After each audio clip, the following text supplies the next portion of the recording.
Hello everyone, this session is our tutorial for the great song Ukulele Lady, written in 1925 with words by Gus Kahn and music by Richard A. Whiting. And it's one of those songs that was in the middle of the boom in not only ukuleles in the United States, which began in about 1917 and went on for at least the next decade, but around about the same sort of time, Americans developed a fascination for all things Oriental, anything Chinese, Japanese, Indonesia, that area. So the songwriters cashed in on this craze for the Oriental.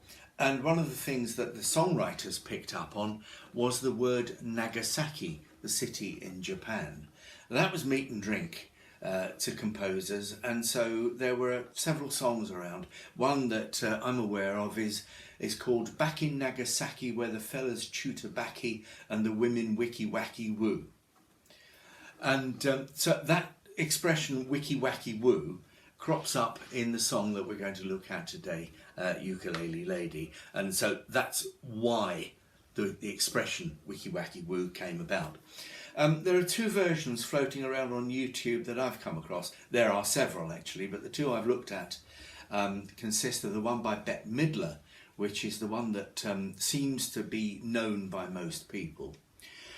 But the one I looked at and I rather liked and preferred to Bette Midler's is that by Arlo Guthrie. Remember, son of Woody Guthrie, Alice's Restaurant in the 60s, Arlo Guthrie. Well, Bette Midler performs the song in the key of A, and Arlo Guthrie does it in E. But then he's playing a guitar, and of course the key of E is okay for guitar players. For us ukulele players, in the far above guitarists, we prefer F. So we've set this song in F, and I hope that you're going to enjoy playing along to it. Now, putting it in F automatically means that you're going to be encountering a B flat somewhere along the line. And the song actually starts, the introduction is 4 bars, and the first chord is a B flat minor. Well, the easiest way to play that is a 4-string bar on the 1st fret and your ring finger on the 3rd fret of the 4th string. So B flat minor. Now, there are still plenty of people out there who are terrified of bar chords and say they can't play them. And there are probably several reasons for that. A lot of players or a lot of teachers who don't really know what they're doing will tell you that you have to put the death grip on the neck and the fretboard in order and grip those. They'll give you finger exercises to do to strengthen your muscles so that you can do that. All of which is absolutely unnecessary, because the power, the strength that you need is not in the muscles of your fingers, it's in the muscles of your forearm. They're big muscles there, so they can do a lot much more work. So let's just try this. Take your index finger and put it across the 1st fret and pull backwards from the shoulder so that your biceps and triceps and the muscles in your forearm are doing the work. So you will find that this end of the ukulele wants to come forward because of the lever, the pivot that your chest is providing. So with your strumming hand forearm, you just pull back there. So again, you're using the big muscles in your shoulders. So you pull back there and you pull back there, and you actually don't need the thumb to be able to achieve that bar chord. So try to, if you've got into that habit of the death grip, please try to get out of it, because you really don't need it. And you will hurt yourself. Yeah, and it hurts. It hurts your fingers. Whereas if you use the bigger muscles, then you're not likely to do yourself anywhere near as much damage. So there we go then. We start with a B flat minor chord for 4 beats, and then it goes goes to an F, 2 beats on G, 2 beats on C7, and 4 beats on F. Okay, C7 there, you can play the 001 ordinary C7. You might prefer 3003, that C7 there, especially with a high G. It's just because when it's in tune, Just thinking that. that you hide the 7th note within the chord rather than have it dominating, which that one tends to do. There are some times when you want that 7th note to dominate. It's entirely up to you, your musical judgment. But anyway, when we get into the song, the verse of this and the chorus too come to that. What the musicians call the leitmotif for this song is a run down from F through E to D to C. So that's, well, and we've shown that on our song sheet by playing an F chord followed by an A minor, followed by a D minor, and then back to F. So there we are, we've got the F note, the E note, the D minor, the D note, and back to the C note in the F chord. So you can do it down there, in frets 1 and 2 really.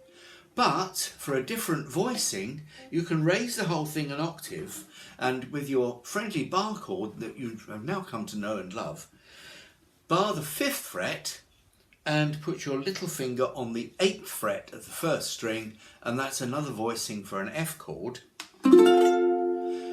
With the F at the top there, you can do that run down an octave higher by playing F, and then move your little finger down to the 7th fret, the E note, then just a plain 4-string bar, which is the same notes as a D minor, and then come back down to the F and add the C with your little finger on the 3rd fret of the 1st string, and then you've got that. So you've got the rundown,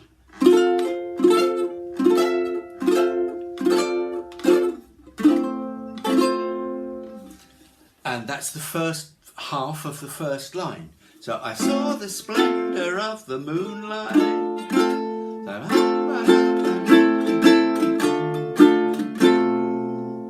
Now we have a nice interesting chord, and it's another one that you need to bar the 1st fret, and it's a D flat 7th. Now think about that. Where the first chord we started with in the intro was a B flat minor, which is simply an A minor raised 1 fret.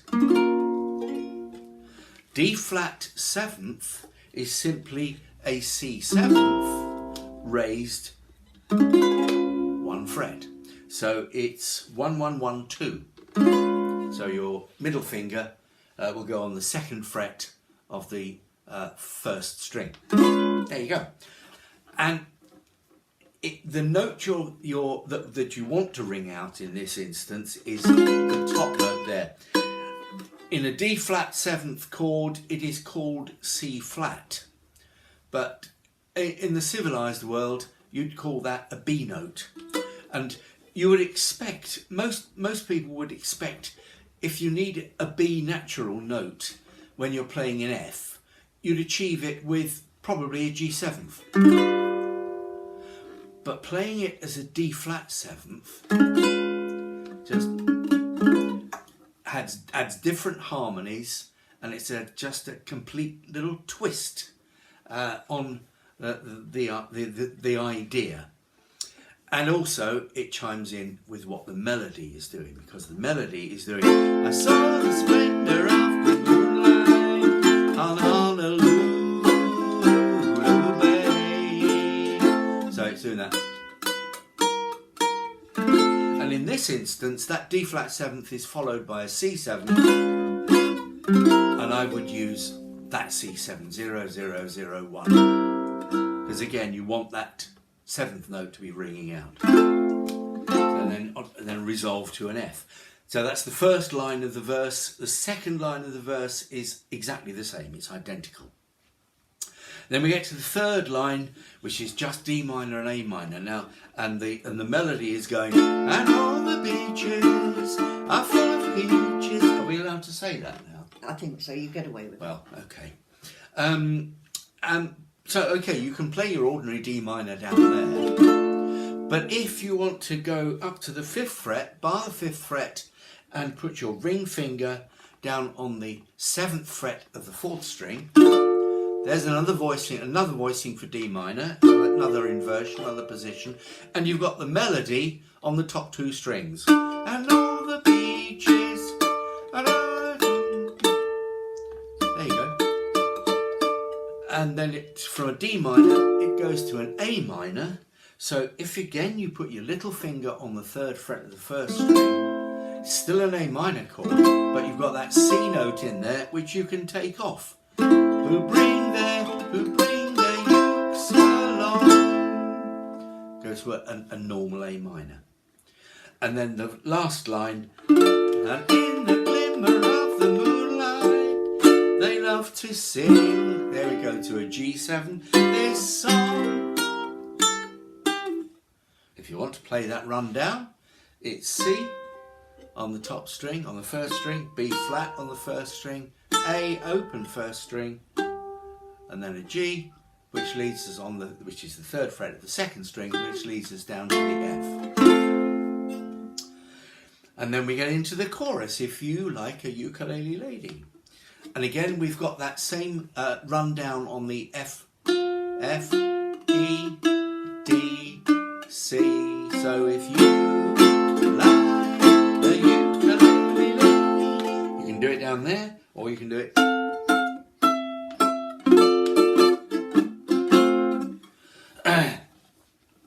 And the second half of the first line of the chorus is that rundown again. Ukulele lady like you.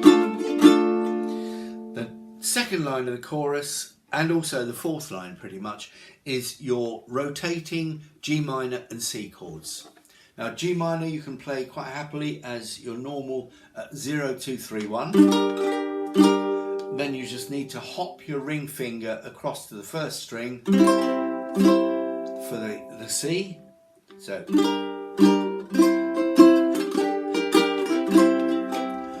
or if you want to jazz it up a little bit, instead of a G minor, plain G minor chord, you can make it a G minor 6th. And G minor 6th is 4, 5, 4, 6. No, it isn't. You lied. Well, I lied, didn't I? Sorry, it's 3, 4, 3, 5. That's G minor 6. So again, with there, you just hop your middle finger across and play the C chord there. What am I doing? Not like that. Ukulele lady like you, back to F. And that works for the 4th line of the chorus as well. You can play the G minor there or the G minor 6th. Like that. And those ideas apply for the second verse as well as the first. But before we get to that, we've got the little middle 8, the bridge passage. Oh, the F7. Oh yes, yeah. And to get from the F at the end of the chorus, the chord you're going to at the beginning of the bridge is a B flat. So it's nice to go to a B flat from an F, passing through F7th on the way. And to do that, play your ordinary F and then drop your ring finger on the 3rd fret of the 3rd string. And I like to complete the chord by putting my little finger on the 3rd fret of the 1st string as well. So that's a 4th string fretting of F7th. And then we're going to B flat. Okay, well, Pam plays a 4-string bar on the 1st fret for B flat. I tend to play just the 1st and 2nd strings barred with my index finger flattened just across the 2. So B flat. Maybe she'll cry. Or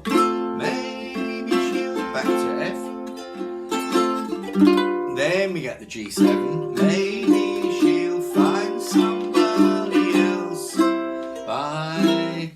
Right, we've got a C7 there. But if you're playing in a group, you can have somebody playing the chords. But if you want to show off, you can play a rising scale in F major, starting on the E. And then you're back up there. And so that works when you come in on the beat before by. So we get, maybe she'll find somebody else.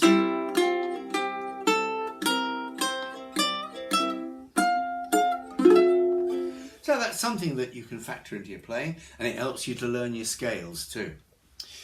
Where do we go to? Right, and then we go to the next two lines are actually like the second two lines of the chorus. And that's where we get the, so if you're to sing to when it's cool and shady, where the tricky wicky wacky woo. So there's that wicky wacky woo thing going on there. And then everything else is repeats. You get a repeat of the verse and then recycle the bridge passage and the chorus. And then everything else goes ahead to plan, and the little coda, the little tail piece just to finish things off, is just the last half of the chorus, ukulele lady like a you. So it's a G minor, ukulele sing lady like you. And when, isn't it nice then to finish not on the plain F, but the F6, which is a 4-string bar on the 5th fret. Or, if you want to play an F chord up there. So vary it between you if you're playing in a group. Some of you can do that one, some that one, and some there. So that's about it. I think it is. Ukulele Lady, lovely little song, really nice. I urge you to seek out the Arlo Guthrie version on YouTube. It's charming. Well, that's it from us for this time, for this tutorial. And we'll put a play along. We'll put a play along up later on, in a few days' time. And we'll have our comic song on Friday, as usual. So look out for that. And then we'll be doing the same again next week and for the foreseeable future. So until we can get on a ship, well, who knows when that will be. Look after yourselves, stay safe, and take care of each other. And we'll say goodbye for now. Bye. Bye.